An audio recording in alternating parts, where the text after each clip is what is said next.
Assalamu alaikum wa rahmatullahi ta'ala wa barakatuh. Donc, on va voir aujourd'hui deux éléments de notre boîte à outils. Donc, pour cela, on va ajouter, comme d'habitude, un nouveau formulaire ou une nouvelle feuille sous le nom. Donc, les deux objets, le premier c'est scroll bar.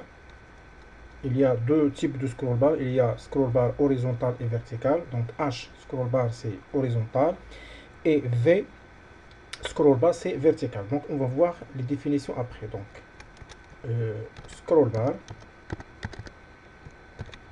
Et le deuxième objet c'est track bar. Scroll bar et track bar.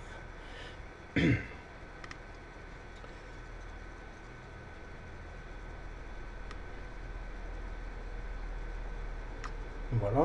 Track bar, donc le nom de notre feuille, on va la copier.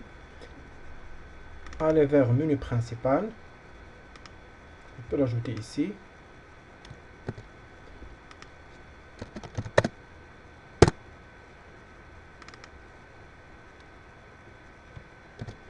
Et point show.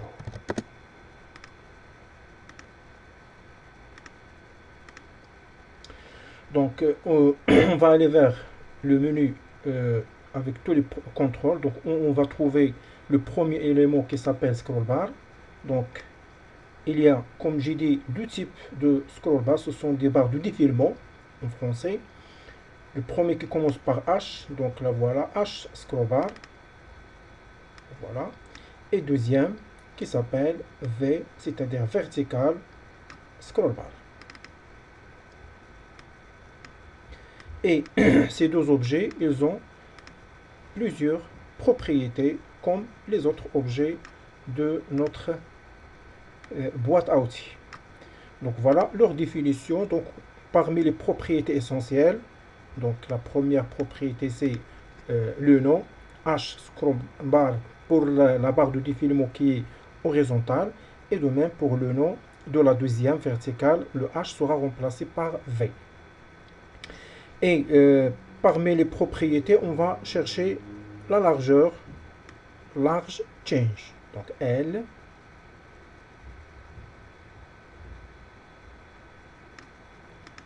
Donc vous avez ici large change. Donc vous avez ici des graduations. Donc si je lance l'exécution, pour bien comprendre la définition de large change, donc vous trouvez ici, donc voilà les unités de déplacement. Mais si je clique ici, donc voilà, vous trouvez il y a un déplacement avec des unités. Donc lorsque je clique sur le bouton, elle se déplace en arrière et au suivant avec une unité. Mais si je clique ici, elle va se déplacer avec des unités. Donc on va voir large change. Au lieu de 10, maintenant on va taper par exemple, pour voir la différence, on va taper 50. Et même chose qu'on a dit, donc il y a large change et small change. Ça veut dire lorsque je clique sur le bouton, ça s'appelle small change. Donc small commence par le S. Donc voilà une unité.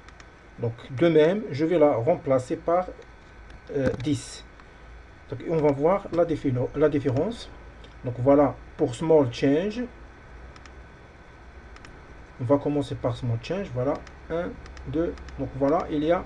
Et même cette barre, ça augmente. Mais avec 50, je clique ici, voilà. Et puisque notre barre ici, maximum, les graduations, elle est partagée avec 100, ça veut dire, je clique, donc d'ici jusqu'ici, c'est 50 unités. Quand je clique, donc elle va se déplacer vers les 50 qui restent. Voilà. Donc small change, donc je vais laisser le 1. Et pour large change, de même, je vais la remplacer par 1 et on va voir la différence une autre fois. Donc même si je clique ici, elle va se déplacer avec une unité. Voilà. Et de même, ça veut dire déplacement de large change et small change, c'est la même. Donc peut-être vous avez déjà compris quelle est la différence. Donc on va la remplacer ou on va laisser l'unité 10, ça veut dire l'unité par défaut. Il y a deux autres propriétés essentielles. Donc, nous travaillons sur l'horizontale, c'est même chose pour vertical. Donc, la propriété qui suit, c'est il y a la propriété minimum et maximum. Donc, minimum commence de 0 jusqu'à 100. Donc, ça veut dire ici, il est partagé avec 100 unités.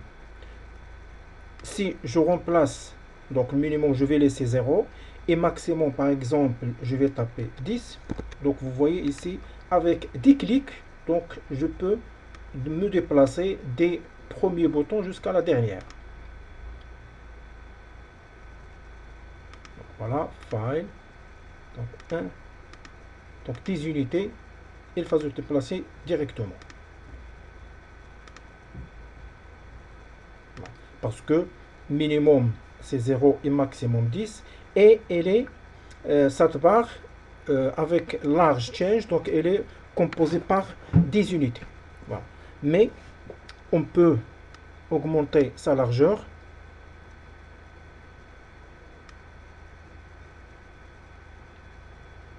Donc, maximum c'est 100. Donc je vais remplacer par 200. Alors on va voir un exemple pour ne pas remplacer ces éléments à chaque fois. Donc on va réaliser un programme. Donc on va le réaliser sur la barre de défilement horizontale. On va supprimer celle-ci.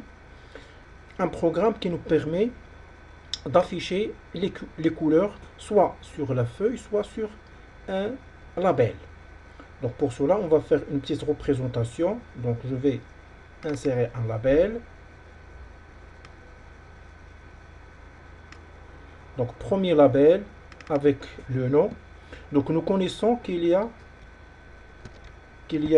dans la nature 3 types de couleurs. Donc il y a couleur rouge qui sont pures.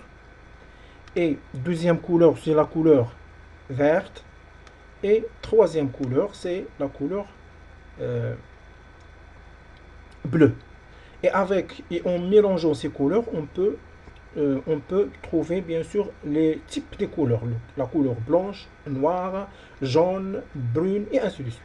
Donc l'essentiel qu'il y a dans la nature 3 types standards ou 3 types couleurs pures. Donc c'est pour cela donc je vais modifier la propriété de cet bouton parce que ici je ne peux pas agrandir la zone ou notre label. Donc c'est pour cela on va chercher la propriété, c'est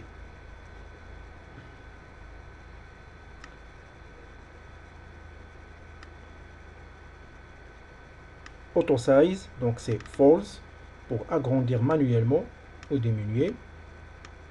Et après on va chercher border, donc border avec par exemple fixed avec 3D. Et voilà nos propriétés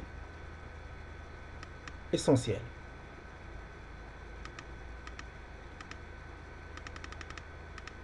Donc peut-être l'alignement.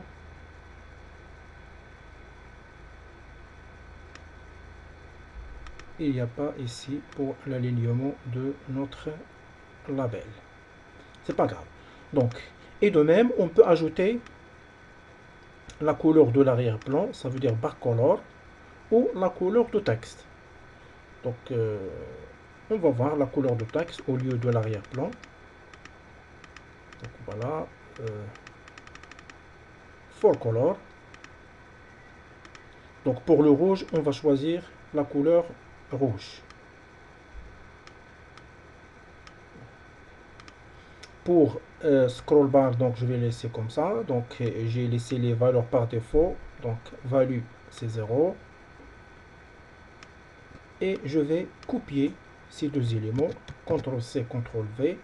Et je vais la déplacer à côté. Donc pour texte, couleur, après le rouge, nous avons couleur vert. Et de même, on doit modifier for color au lieu de rouge. Donc on va remplacer par vert. Et de même, on va coller une autre fois.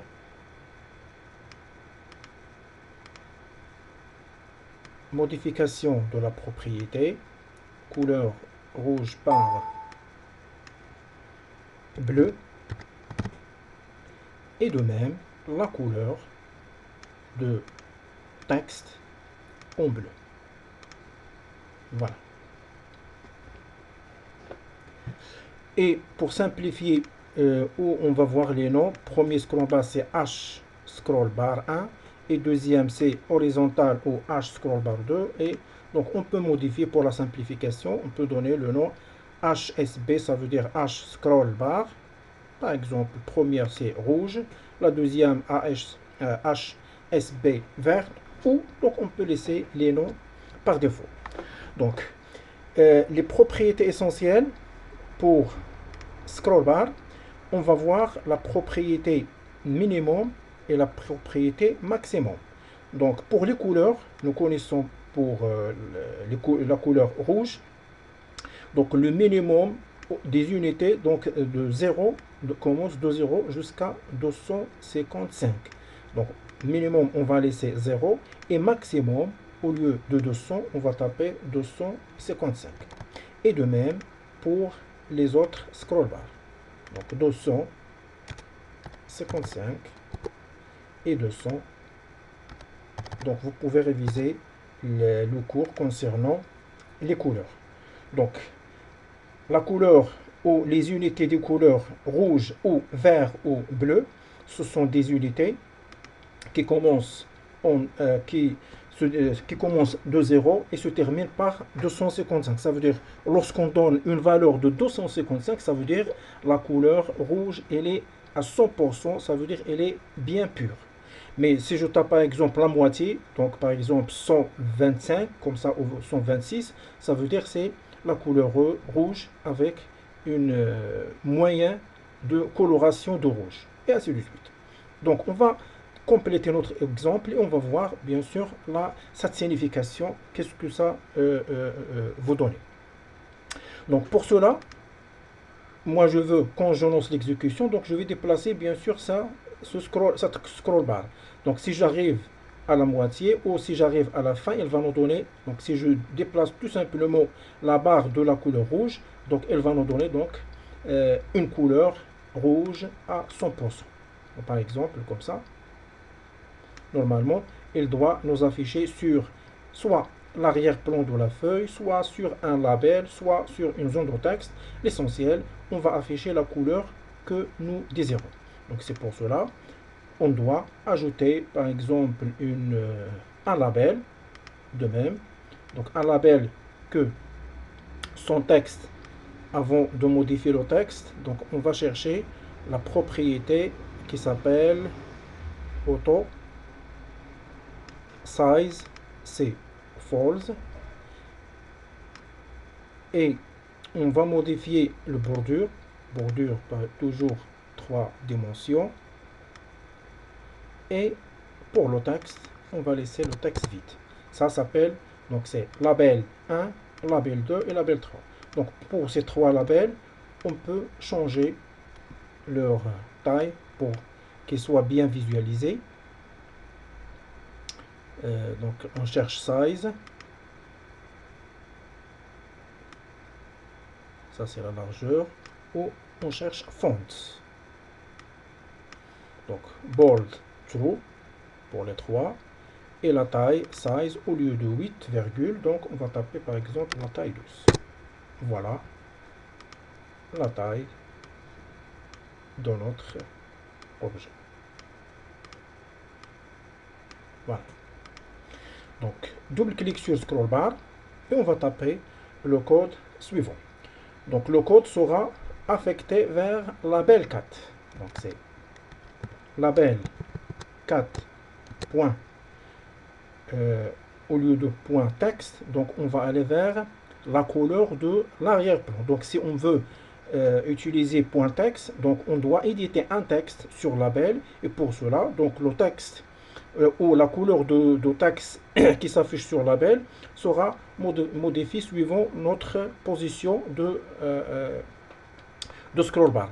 Mais on va faire sur l'arrière-plan, ça veut dire back color à quoi est égal color. Donc, si je laisse color point coral ou point n'importe quel type de couleur, donc il va afficher toujours la même couleur. Mais qu'est-ce que nous voulons? Donc, on veut à chaque moment que je déplace, elle va nous donner la couleur suivant les unités de scroll bar. Donc, on va taper color point from ARGB. Donc ARGB, c'est l'abréviation de couleurs rouge, vert et bleu. Et entre parenthèses, le nom de premier scroll bar, c'est H scroll bar 1. Donc horizontal scroll bar 1. Point sa valeur, ça veut dire où se trouve bien sûr le pointeur de déplacement. Virgule, même chose, H scroll bar 2 point sa valeur et virgule H scroll bar 3 point value. Donc voilà notre programme. Donc le même code, on va le copier sur les trois codes.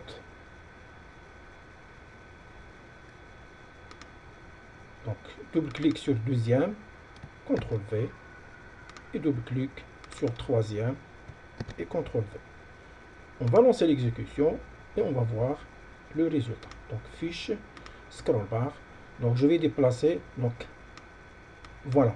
Donc automatiquement, j'arrête et je lance l'exécution. Puisque j'ai pas encore touché aucune scroll, donc vous aurez ici aucune couleur qui s'affiche. Mais normalement, nous connaissons pour la couleur noire, c'est pas une couleur, ça veut dire 0 rouge et 0 vert et 0 bleu. Donc elle va nous donner le noir. Donc je déplace soit la première, soit la deuxième, soit la troisième, un peu, et je retourne. Ça veut dire 0 bleu, 0 vert et 0 rouge, donc c'est le noir.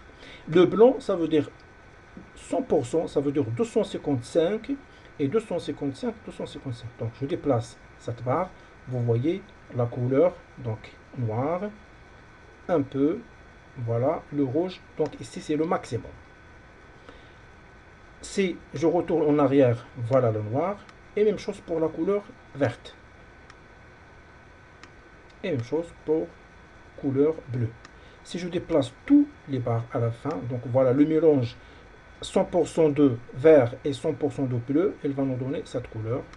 Et même chose, donc la couleur blanche, c'est concernant à 100% pour les trois couleurs pures. Je déplace en arrière. Et voilà, même chose pour celle-ci. Donc vous pouvez afficher les couleurs, donc le mélange de cette manière. Voilà, ça nous donne cette couleur. Et de la même, à chaque moment, vous trouvez où vous pouvez afficher la couleur que vous désirez. Donc voilà une manière d'utilisation de scroll bar, soit scroll bar horizontal ou vertical. On va passer vers le deuxième objet.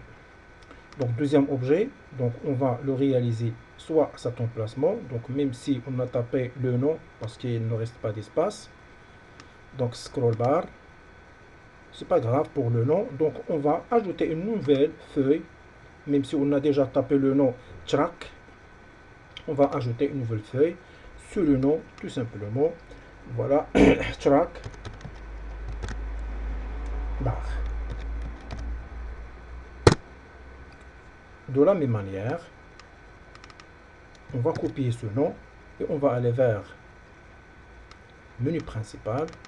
On peut l'ajouter une autre fois ici, track espace bar et double-clic, CTRL V, point montrez-moi, point show, ça veut dire montrez-moi cette feuille.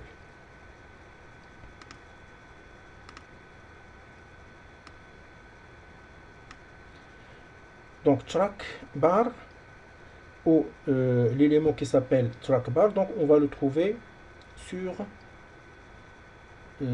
donc dans tous les cas on va afficher tous les éléments. Donc on va aller vers T, vous trouvez ici track bar. Donc vous voyez, track bar, donc c'est un élément que vous pouvez le trouver sur le son. Donc si vous allez sur la barre et vous trouvez ici le son, voilà, ça s'appelle track bar. Donc c'est 0 jusqu'à 100%. Donc ça, c'est un élément qui est composé par plusieurs propriétés. Parmi les propriétés, donc on peut trouver la propriété qui s'appelle menu ou minimum. Donc minimum, voilà. Donc le minimum de la valeur et maximum. Donc ici, minimum c'est 0. Et si vous comptez ici, vous trouvez, donc c'est 0, 1, 2, 3, 4, 5, 6, 7, 8, 9 et 10. Ça veut dire 10 unités. Voilà, vous pouvez bien voir ça. Et si je remplace 10 par 5, ça veut dire 5 unités. Donc voilà, elle est partagée en 5 unités. Et je peux la remplacer par exemple 100. Ça veut dire on va trouver ici 100 graduations. Donc je vais laisser par défaut les unités minimum c'est 0 et maximum 100. Et scroll change. Il y a une propriété qui s'appelle scroll change. Donc comme l'objectif de scroll bar. Scroll change, ça veut dire lorsque je lance l'exécution, si je clique sur cette bouton, donc donc je vais la placer avec small. C'est pas scroll, c'est small change. Donc elle va se déplacer avec une unité. Et il y a large change. Donc de même, large change, vous trouvez ici par défaut, c'est 5. Large change, ça veut dire elle va se déplacer à 5 unités. Donc je lance l'exécution. Et file track. Donc voilà, 5 unités. Voilà. Donc 5 unités, puisque nous avons ici d'ici jusqu'ici 10 unités. Donc il va se déplacer à 5. Donc pour cela, voilà 5 unités. Et voilà, deuxième 5 unités.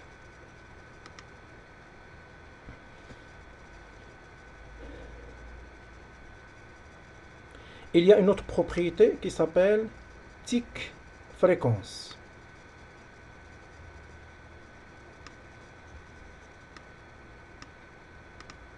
Donc tick fréquence et tick style. Donc tick style, vous pouvez afficher le style. Est-ce qu'il va s'afficher donc en non? Donc vous avez ici aucun style, il n'y a pas de graduation. Ou top. Donc le style s'affiche ici, donc vous voyez ici, cet bouton. Et bottom, donc voilà, c'est en bas. Et vous avez both, ça veut dire en bas et en haut. Donc ça veut dire cette unité, elle est sur ce trait, elle est en haut et en bas, ça veut dire bottom. Mais si vous choisissez le top, donc voilà, donc elle est tout simplement en haut. Donc on va laisser par défaut bottom ou both, bien sûr avec ces deux unités. Et tick fréquence, ça veut dire il y a la fréquence, donc vous avez des unités de 1 jusqu'à 10 parce que le maximum nous avons des unités. Alors on va voir un exemple pour cet élément. L'affichage par exemple d'une image. Et on va zoomer cette image à l'aide de ces unités. Donc puisque nous avons ici des unités par exemple, et je vais insérer une image, quand je déplace cette tick fréquence, donc elle va, si je déplace, j'augmente, donc la taille ou le zoom de l'image augmente, et si je déplace en arrière, le zoom de l'image sera diminué. Donc c'est pour cela, on va chercher la propriété qui s'appelle Picture Box. Et pour cette image, vous pouvez déterminer, même chose, même si on a déjà vu cette image, donc vous pouvez déterminer plusieurs propriétés. Soit cette image, vous tapez la largeur et la hauteur et la largeur de cette image avec les valeurs que vous désirez, soit de même largeur et même hauteur, soit la moitié, soit la propriété que vous désirez. Donc on va commencer par la première propriété, c'est width, ça veut dire la largeur. Donc size, il y a width, il y a la hauteur. Donc la largeur, donc on va taper par exemple 50. Voilà la largeur minimale. Et la hauteur, de même, on peut taper soit 50 par exemple, soit 100, si vous voulez que la largeur doit être la moitié de la hauteur. Ou l'inverse. Ça veut dire ici, vous pouvez taper 100. Et ici, donc voilà, 100, 100, ça veut dire même largeur et même hauteur. Ou vous pouvez taper ici. Donc, dans tous les cas, on va laisser même largeur et même hauteur. Donc, parmi les propriétés essentielles, c'est les deux. On va voir cet exemple, mais premièrement, on va choisir une image au sein de cette zone image. Donc, parmi, donc, importer. Donc, on va chercher par exemple cette image et je clique sur ouvrir et OK. Et pour bien avoir ou afficher quoi que ce soit la taille de zone image, on va afficher la totalité de l'image sur cette zone. On va aller vers, au lieu de choisir normal, donc on a déjà vu cette propriété, soit zoom, soit straight, ça veut dire actualiser cette image suivant la taille ou suivant la largeur de notre image. Voilà. Suivant la largeur et la hauteur. Donc je retourne. Ici, donc je vais retaper 100 minimum, la hauteur et la largeur. Et on va voir maintenant, quand je lance l'exécution, je déplace ça, donc le zoom de notre image sera modifié. Alors, premièrement, on doit savoir quels sont les noms des sous-objets. Donc la première, donc image c'est Picture Box. Et pour celle-ci, son nom c'est Track Bar. Donc double-clic sur Track Bar. Et on va aller vers Picture Box 1. Ça veut dire on va travailler sur le Picture. Quel est le travail qu'on va faire? On va travailler sur la taille. Donc Picture Box.size, ça veut dire point sa taille, horizontale et verticale. Donc toujours new size, ça veut dire nouvelle taille, et entre parenthèses. Donc nous avons la largeur et la hauteur. Donc premièrement c'est la hauteur de track bar 1 point sa valeur, ça veut dire point value. Et de même track bar 1 pour la largeur. Donc vous voyez ici le height. Donc si je vais effacer, ça veut dire nous travaillons ici sur le premier point as system. Donc point value. Donc c'est width, la largeur, et ici c'est virgule après, et même chose, track point height, ça veut dire la hauteur. Donc puisque on a déjà tapé même largeur et même hauteur, donc on va laisser les deux propriétés telles qu'elles. Ça veut dire new size, track 1 point value, track 1 point, à ne pas oublier point value. Ça veut dire la valeur de la hauteur et la valeur de la largeur. Exécuter. File, track. Donc voilà, minimum. Donc elle n'a pas modifié minimum de, donc elle a disparu. Donc minimum c'est 0 et le maximum c'est peut-être c'est 10. Mais nous, on va affecter le minimum pour l'image, c'est le minimum qu'on a choisi, peut-être c'est 100, et le maximum suivant la largeur de notre feuille. Donc elle a déjà l'exécution du programme, il est déjà bien fait, mais donc c'est le minimum 0. Vous voyez l'image s'affiche, mais elle est trop ou très petite. Alors pour cela, on va aller vers notre image et on va chercher minimum. Voilà, minimum.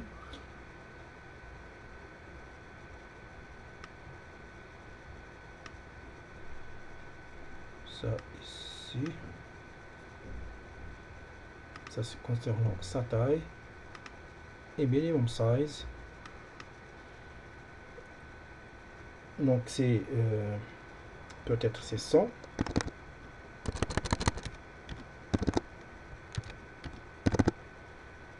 Et maximum, donc on peut aller jusqu'à par exemple 500.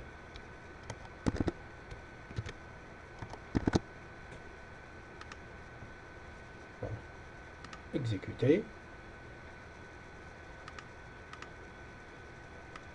Voilà, donc toujours c'est minimum, c'est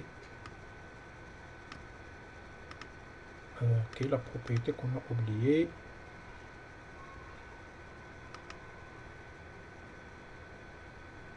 On va retourner ici, donc minimum.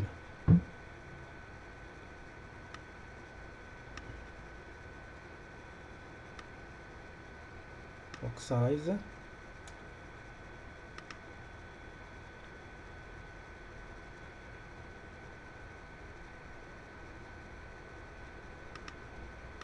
Donc pour notre track, donc c'est bon, peut-être.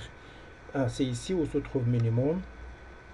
Je me suis trompé parce que le minimum pour le track. Donc minimum, ici qu'on doit taper, le minimum c'est 100. Et le maximum, ici, donc par exemple 500. Voilà. Mais pour celle-ci, donc on va éliminer le travail qu'on a fait. Donc voilà, c'est 0, 0. Donc 0, 0. Parce qu'on ne doit pas modifier ces tailles. 0 et 0. Donc voilà. Peut-être ça marche maintenant. Donc en exécutant, vous trouvez, voilà, le zoom de notre image.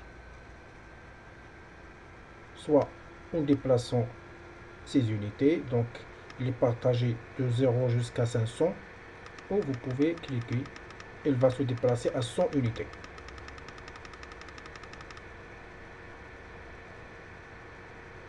Je maintenais la souris sans relâcher le bouton principal et à chaque quelques secondes, le zoom augmente. Et même si je clique ici sans relâcher la souris, donc le zoom sera diminué. Donc voilà, parmi, c'est pas l'utilisation, mais parmi l'utilisation de notre objet qui s'appelle track bar. Et voilà, à la prochaine. Wassalamu alaikum wa rahmatullahi ta'ala wa barakatuh.